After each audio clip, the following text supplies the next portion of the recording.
discover more compassionate relations with human beings, but how can we develop compassionate relations with the other creatures with whom we share this planet?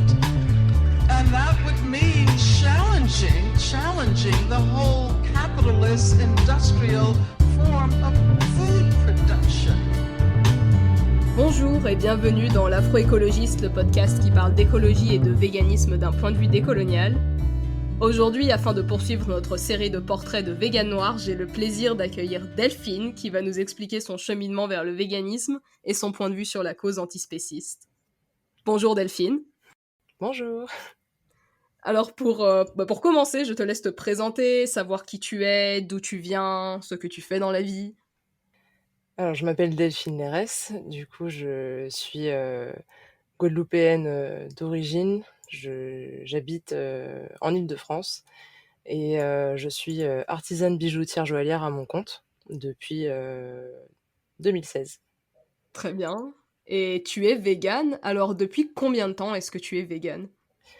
Du coup, je suis végane depuis 2016 en fait, très peu de temps avant de monter mon auto-entreprise. 2016, donc ça c'est 4-5 ans. Et qu'est-ce qui t'a conduit au véganisme ?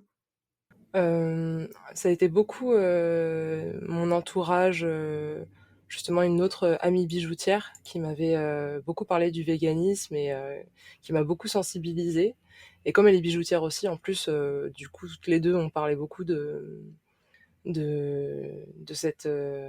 l'importance en fait du véganisme aussi dans notre métier et dans la vie courante, quoi. Et est-ce qu'il y avait des médias ou des organisations politiques qui t'ont aussi un peu influencé, ou est-ce que c'était vraiment des discussions ? Non, il y a eu aussi beaucoup de médias. Bon, forcément, j'ai vu des vidéos d'abattoirs justement. J'ai vu, pas mal de vidéos quand même assez positives et du coup, ça m'a quand même, énormément sensibilisée, quoi. T'as vu quoi, par exemple ? Des vidéos, L200 de l'association L214, qui justement, je sais qu'eux, ils vont directement dans les abattoirs, pour faire ce genre de vidéos. Et puis, pas mal de médias aussi écrits, de journaux et cetera. Et en fait, au fur et à mesure, je me suis rendu compte que c'était pas pour moi, c'était pas possible de continuer comme ça, quoi. Et t'as arrêté du jour au lendemain ? J'ai fait 1 mois et demi à peu près de végétarisme, donc j'ai mangé encore, le lait, j'ai arrêté très vite, ça a été vraiment le fromage que j'ai mis le plus de temps à arrêter, mais la viande et le poisson, j'ai arrêté du jour au lendemain, ouais. Ok, et c'est une transition que t'as trouvée difficile ou pas ? Pour la viande, et le poisson, non. Plus le poisson parce que bon, aux Antilles, on cuisine quand même pas mal, avec du poisson, donc c'était plus au niveau culturel.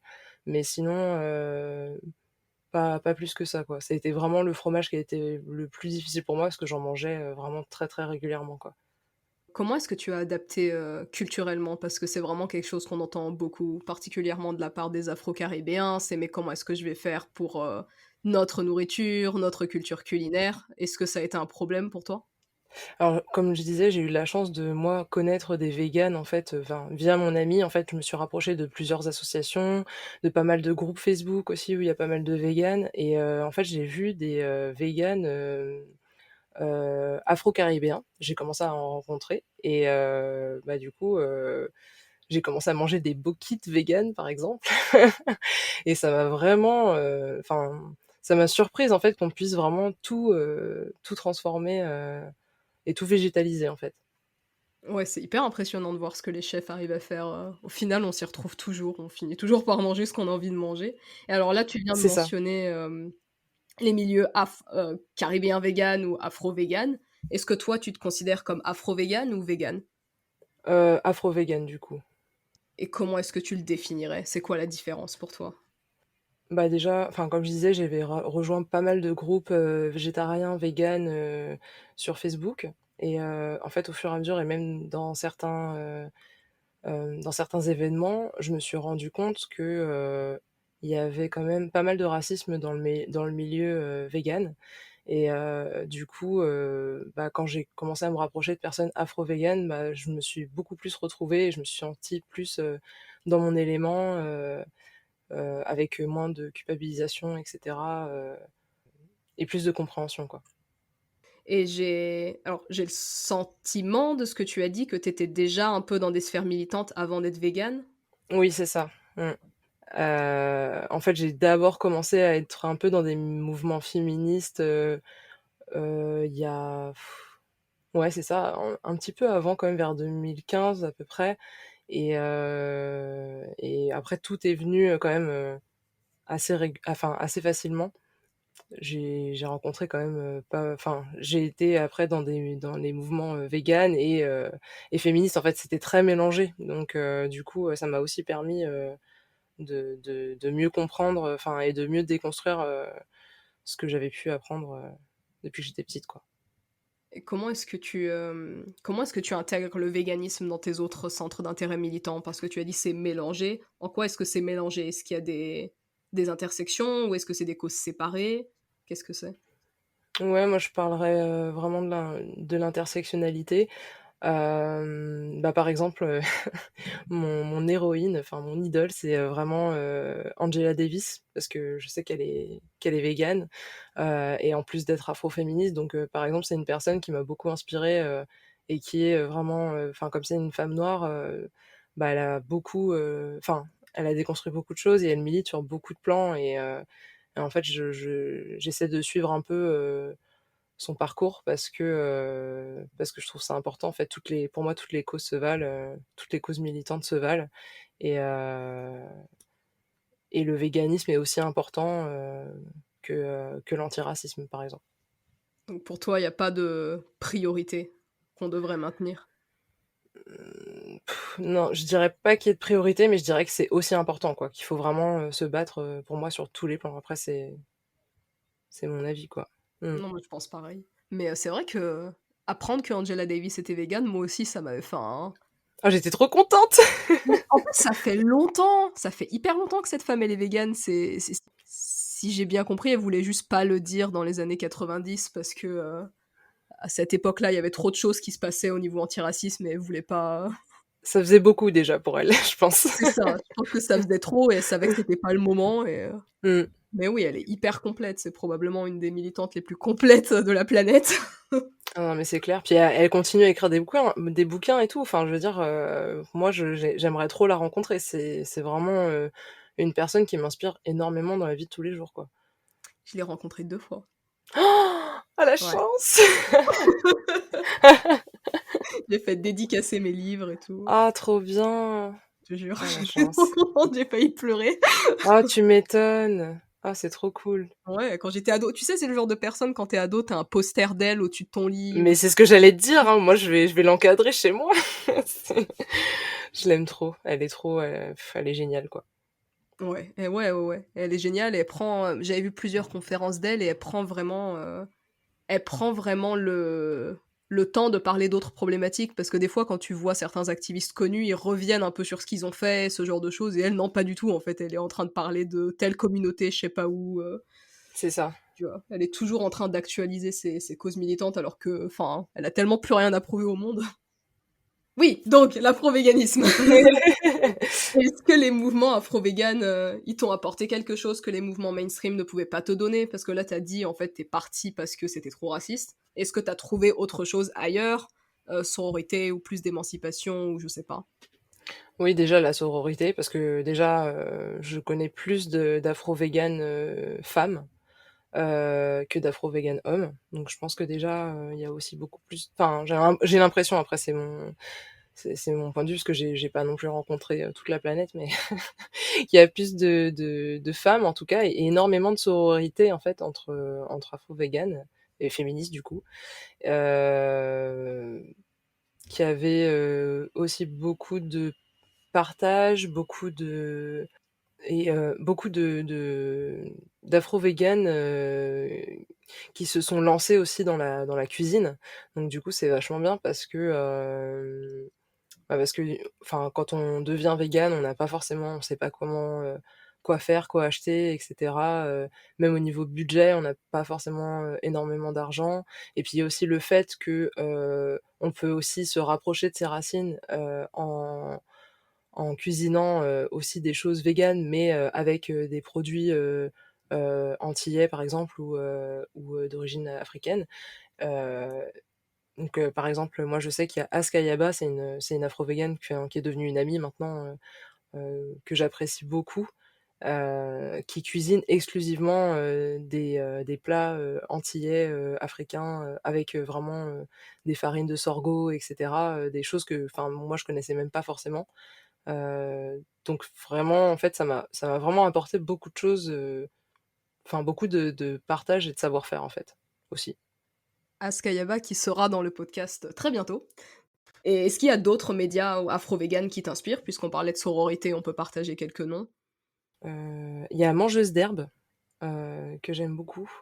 En plus, elle fait ses photos sont magnifiques, donc ça c'est vraiment très, très appétissant son compte. Allez-y. Bah, Ayaba, hein, forcément parce que vraiment, j'aime beaucoup ce qu'elle fait aussi. Et dans ce milieu afro-vegan, parce que toi, tu es entrepreneuse, donc c'est un métier vraiment, enfin, c'est un corps de métier qui est vraiment spécifique. Est-ce que tu as trouvé un réseau de soutien dans le milieu afro-vegan au niveau de ton entrepreneuriat? Oui, du coup, justement, en fait, bah, Askayaba et d'autres, afro-véganes qui se sont, d'ailleurs, aussi, lancés dans l'aventure entrepreneuriale, et végane.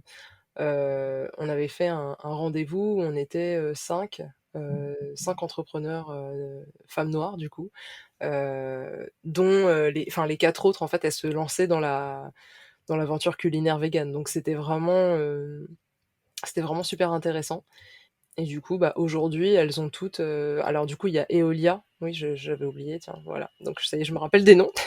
Heu, donc il y a Eolia Pâtisserie. Alors elle, c'est une afro-végaine que j'aime beaucoup aussi parce qu'elle, elle se spécialise aussi dans la, pâtisserie, végétale et sans gluten. Donc elle fait, exclusivement du sans gluten, ce qui est vraiment, intéressant parce que j'ai souvent goûté du sans gluten, c'était pas forcément très bon et elle, ce qu'elle fait, c'est vraiment délicieux. Il y a un vrai travail de recherche derrière. Heu, Lilika, c'est pareil d'ailleurs, c'est aussi, enfin Végétalis sur Instagram, qui aussi fait du végétal et sans gluten.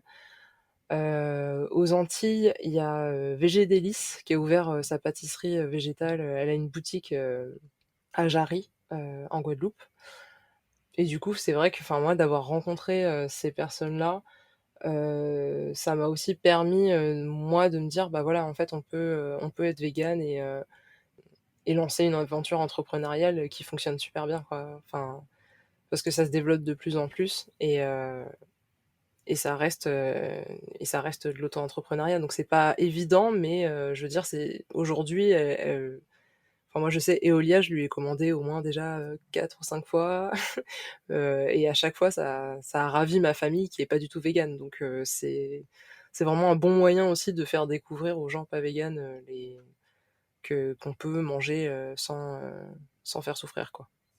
Quelle a été la enfin, tes proches, ils ont bien réagi à ton véganisme ou comment ça s'est passé? Au tout début, pas du tout. Ça s'est plutôt mal passé, bah, surtout que je vivais encore sous le toit de ma mère, donc c'était vraiment très compliqué. Elle pensait que c'était un peu un caprice, que c'était, un peu pour suivre la mode et tout ça. Elle savait pas que c'était vraiment, quelque chose enfin, que c'était une conviction, que c'était du militantisme et c'est vrai qu'au début, ça a été un peu mal perçu.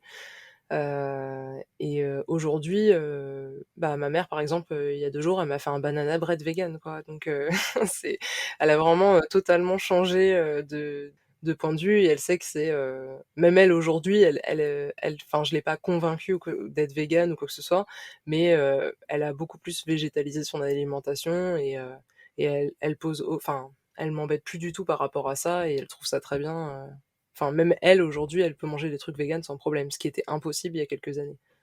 Et comment tu expliques ces résistances, en fait, qu'il y a par rapport à la question du véganisme? Bah, je pense que c'est vraiment en fait, bah, on parle souvent de dissonance cognitive parce que c'est souvent ce qui se passe, parce que ma mère, par exemple, adore les je prends souvent l'exemple de ma mère parce que c'est une personne, par exemple, qui adore la nature et les animaux et pourtant, qui va avoir cette dissonance cognitive de se dire: «Bah, ouais, mais en fait, enfin, on les mange et tout et c'est comme ça et pas autrement», quoi.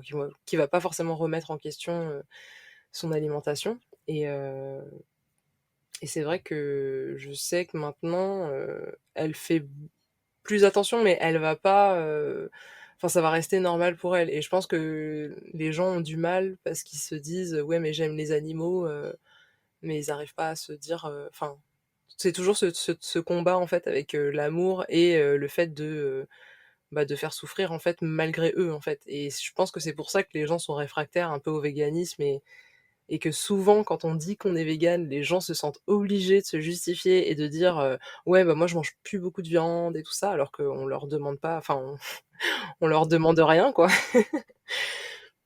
Donc je pense que c'est surtout ça, qui fait que les gens sont un peu réfractaires et qu'ils ont un peu l'impression de passer pour des méchants alors que c'est pas du tout ce qu'on leur dit puisque enfin, nous-mêmes, enfin moi personnellement je suis pas née végane donc je comprends que ça puisse être difficile. Et tu pas née végane, mais là, tu viens de dire ta mère, elle était quand même très portée sur la nature et petite Delphine, est-ce qu'elle était portée sur la nature ou pas? Ou est-ce qu'il y avait déjà des signes d'intérêt quand tu étais enfant ou pas du tout? Énormément, ouais. Ma mère m'en a encore reparlé du coup il y a quelques jours, en me disant: «Moi, elle m'emmenait dans la forêt, elle me donnait une feuille quand j'étais bébé, ça me calmait». Enfin, je pense que j'ai toujours eu déjà un rapport avec la nature, donc je pense que c'est aussi pour ça que ma transition a été assez rapide. Parce que, je pense que j'avais déjà une sensibilité, à la nature, à l'écologie et enfin, je pense que c'est pour ça que ça a été aussi rapide. Ouais. Oui, ça fait sens et quand tu es devenue végane, est-ce que tu as ressenti le besoin de partager avec d'autres personnes? Donc pas juste la famille, mais aussi, tes amis ou, tes collègues, je sais pas?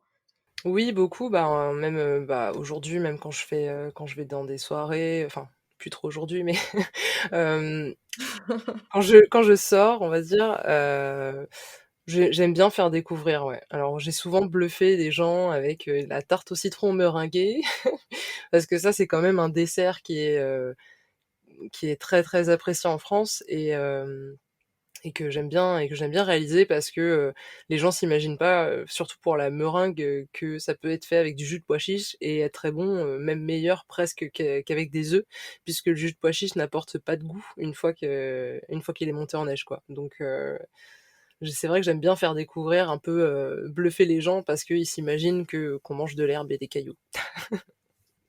Ça me manque les tartes au citron meringuées. Ouais, j'en faisais des véganes, fut un temps. Ah, c'est bon. Ouais. Et oui, est-ce que tu penses qu'il y a des stratégies plus efficaces pour partager avec des personnes noires? Ou est-ce qu'il y a des façons de parler ou des arguments que tu trouves plus, frappants? Bah, je sais que, c'est pour ça aussi que j'avais dû, enfin, que les milieux, blancs, véganes, entre guillemets «bobos», c'était des milieux que je voulais quitter justement parce qu'il y avait aussi beaucoup de culpabilisation de leur part en disant: «Oui, mais bon, c'est facile» et tout ça, qu'ils essaient de dire, aux personnes noires que c'était facile d'être végane, que c'était moins cher et tout, mais c'est pas forcément le cas. Enfin, pour moi, c'est pas cher, mais je veux dire, il y a des gens qui sont dans l'extrême, précarité et que c'est bah, enfin, les personnes véganes qui disaient que, enfin, c'était plus facile, heu, bah, je pense qu'ils imaginent pas qu'en fait, c'est surtout une question d'habitude, en fait. Qu'il y a plein de gens qui mangent pas forcément très bien et parce que justement, ils ont pas eu l'habitude donc et pour les personnes noires, je pense que comme justement on aime beaucoup cuisiner de base, je pense que ça peut être vraiment, bah, comme le font, Ayaba et d'autres afro-véganes, c'est de vraiment partager, des recettes, par exemple. Heu, En fait, se mettre l'eau à la bouche un peu aux gens. Je pense que c'est mais de manière générale, hein, je pense que c'est le la chose qui marche le mieux, en fait, pour convaincre les gens. La porte du ventre. Mais Oui. ouais. Mais ce qui est intéressant avec les milieux véganes blancs, c'est j'ai l'impression que ce qu'ils comprennent pas, c'est que tout n'est pas une question d'argent. Enfin, comme tu disais, Mmh. et en fait, transitionner vers le véganisme, pour moi, c'était moins cher, mais ça prend aussi tellement de temps et de fatigue de redécouvrir la cuisine. Tout le monde n'a pas ça, en fait. Quand tu es exactement. précaire, prendre le temps d'expérimenter, de faire ta tarte au citron meringuée. Si tu déjà quasiment pas le temps de mettre des frites au four pour tes gosses, enfin, tu pas le temps de faire ça, en fait. C'est tellement de fatigue. C'est ça. Tout n'est pas une question d'argent, les véganes blancs, si vous nous écoutez. C'est aussi des questions, culturelles et de temps, de fatigue, d'énergie. Et on a pas mal parlé du fait que donc toi tu es auto-entrepreneuse, mais ce qui est intéressant c'est que bah, t'es pas chef en fait, t'es bijoutière, donc t'es vraiment artisane. Et est-ce que c'est possible d'intégrer le véganisme et l'écologie dans ta profession ou est-ce que ça n'a rien à voir? Alors si, ça a tout à fait un rapport parce que, justement, enfin moi j'en faisais pas, mais j'avais découvert qu'on pouvait faire qu'il y avait pas mal de gens qui faisaient des bijoux, avec du cuir par exemple, ou avec de la corne. Un des premiers stages que j'ai fait, en plus, j'étais pas encore végane à cette époque-là, mais je commençais déjà à m'y intéresser. J'étais chez un bijoutier, qui avait, accrochez-vous, des poils d'éléphant, heu, pour faire, c'était de la queue, les poils de la queue de l'éléphant pour, faire des bracelets, des trucs et tout et en fait, ça m'avait dégoûtée à l'époque parce que j'adore les éléphants et enfin, pour moi, c'est un animal qui est magistral, qui est magnifique et qui est tellement doux en plus, et je sais qu'en plus il y a beaucoup de braconnage et tout ça et déjà ça moi ça m'a toujours dégoûtée et donc c'est vraiment une question intéressante parce que ça soit ça ou que ça soit par exemple, les perles de culture. Moi j'ai ma première re entreprise, de bijouterie où j'ai travaillé en alternance, c'était une boîte qui faisait que de la perle de culture, et les gens se disent: «Bah ouais mais en fait c'est des perles, les perles, elles souffrent pas». Alors que bon, elles sont quand même, vraiment, cultivées, pour l'humain. Donc en plus déjà ça prend énormément de place pour faire ces cultures-là, donc enfin ça, comment dire? Ça perturbe aussi tout le système aquatique. Donc enfin, ça reste quand même des choses, qui sont pas écologiques et qui sont pas éthiques, en fait. Alors tu travailles avec quels matériaux toi pour qu'ils soient éthiques? Alors du coup, moi je travaille avec de l'argent, 925. Après, moi je dis toujours l'argent et l'or, enfin les métaux précieux de manière générale, on sait jamais vraiment d'où ils viennent. Après en France, c'est quand même, énormément recyclé. Donc par exemple, quand on travaille, le métal, en fait, on les poudres de métal, on les récupère et on les renvoie chez le fondeur pour, qu'il refasse des plaques, du fil et cetera. Donc voilà, c'est aussi pour ça que j'utilise plutôt de l'argent que de l'or, parce que l'or aujourd'hui, on sait qu'il est extrait, notamment, dans certains pays, africains et de manière, pas forcément très sympathique, ainsi que pour, les pierres, hein, les diamants et compagnie.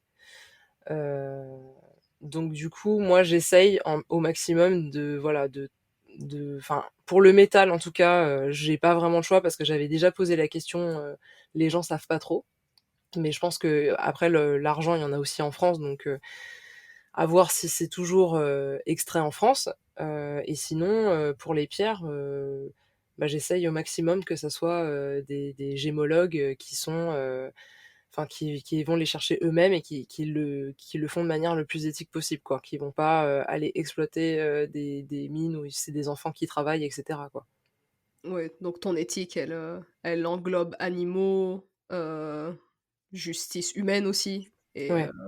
et écologie.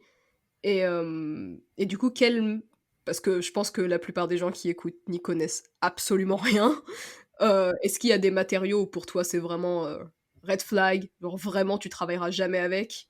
Et d'autres matériaux où toi tu considères que c'est un peu plus éthique? Tu as déjà un peu mentionné donc l'argent pour toi et tu évites les produits animaux, mais est-ce qu'il y a des plus largement, est-ce qu'il y a d'autres catégories ou que tu recommanderais pour des personnes qui n'y connaissent rien? Bah, justement, les diamants, hein, pour moi, ça reste, parce qu'il y en a de moins en moins, sur la planète. C'est beaucoup extrait dans pas mal de pays d'Afrique, et je sais pas si vous avez déjà vu le film, Blood Diamond, mais ça ça représente pas mal, en fait, comment ça se passe. Et c'est pas que les diamants, hein, c'est aussi plein d'autres pierres, plus elles sont chères, forcément, plus elles sont convoitées. Donc enfin, essayer de faire attention à ça, surtout que, enfin, personnellement, les diamants, moi, je trouve pas ça, exceptionnel, à part que ça raye le verre, voilà. Mais sinon, je veux dire, il y a plein d'autres pierres qui sont, tout aussi belles et voilà. Après, c'est pareil, je dis enfin, toujours faire attention parce que la provenance, par exemple, il y a beaucoup de pierres qui viennent d'Inde. C'est pareil en Inde, il y a beaucoup de gens qui sont exploités, c'est pareil pour les bijoux, enfin les métaux même, qui sont extraits là-bas. C'est pour ça qu'il y a beaucoup de bijoux qui sont fabriqués en Inde, et qui sont poinçonnés en France, enfin en Inde ou en Asie de manière générale et faut c'est souvent des gens qui sont exploités, en fait. C'est pour ça qu'il y a des bijoux en argent, aujourd'hui qu'on peut acheter à 20 € et c'est pas mon ordre de prix parce que c'est pas l'ordre de prix normalement d'un artisan qui travaille tout seul et qui se paye, convenablement, quoi.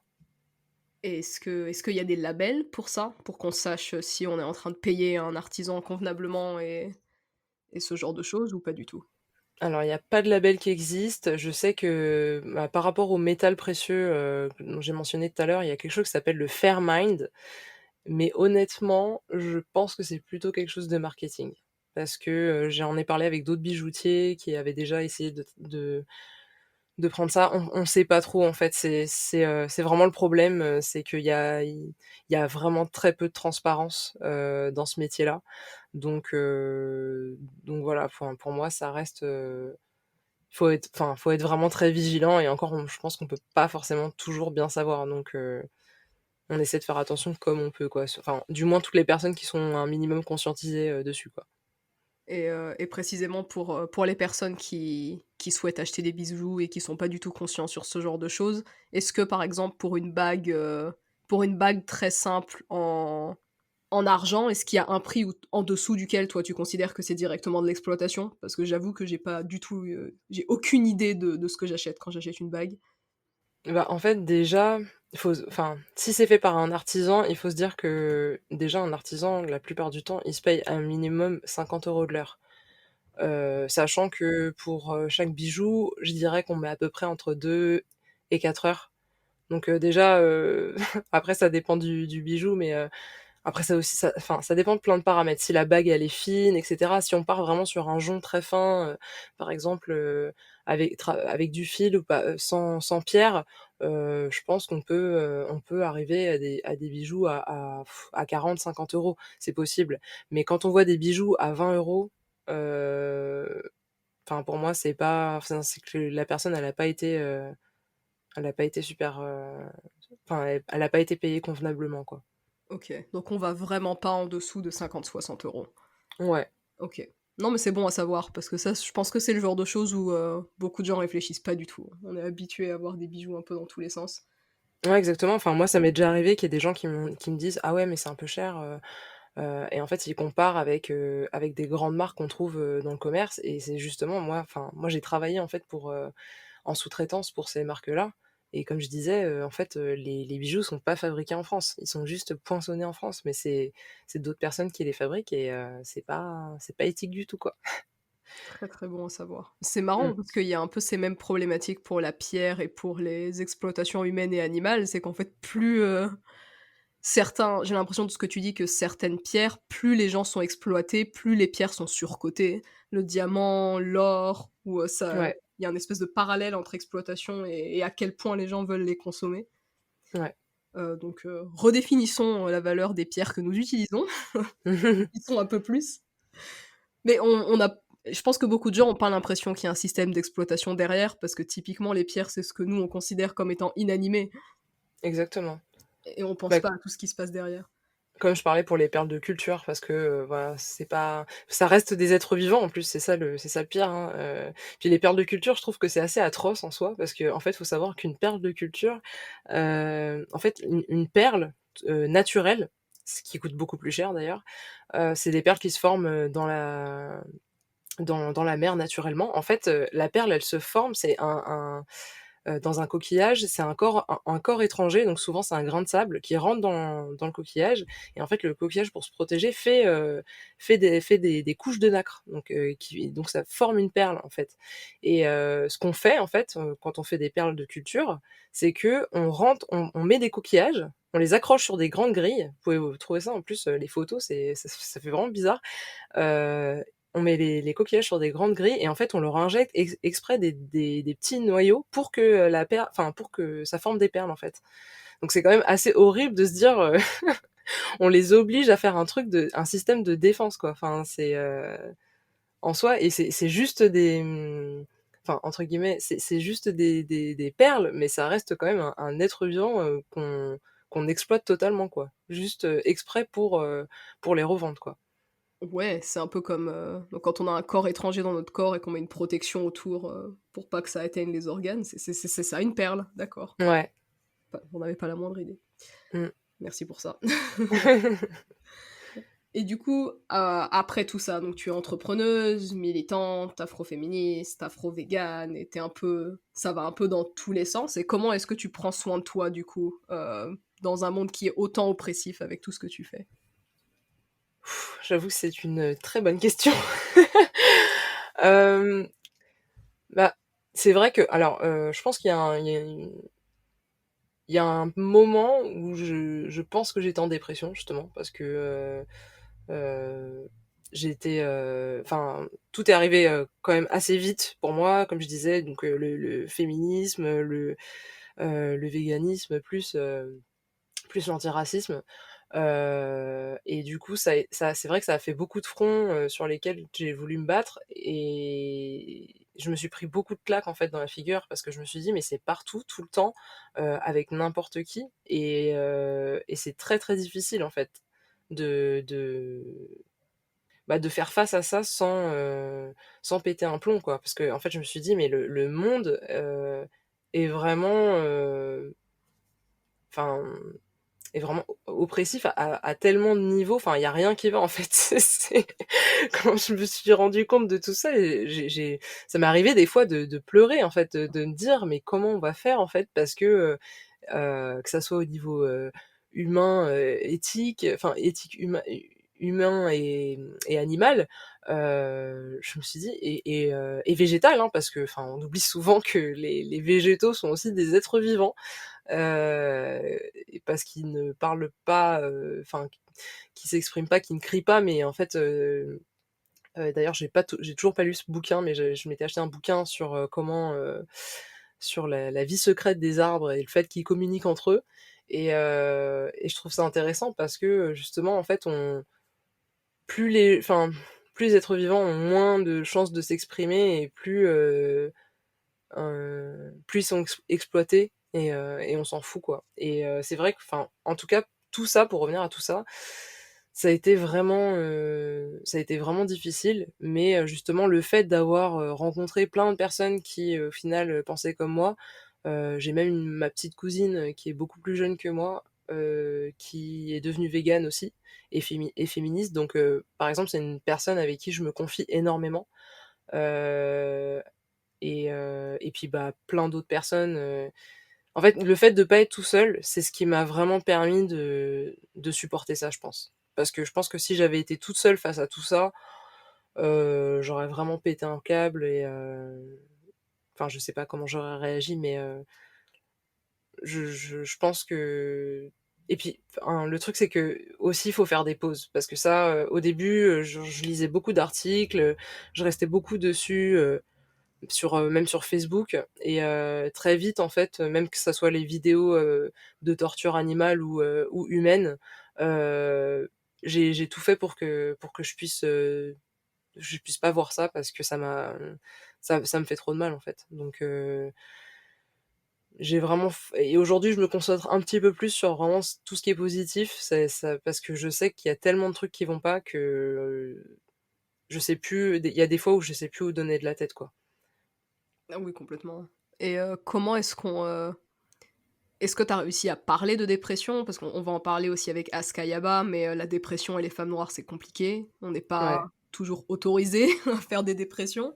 Mmh. Est-ce que Est-ce que tu as réussi à en parler ou comment est-ce que tu as réussi à trouver de quoi t'entourer et de quoi te soigner?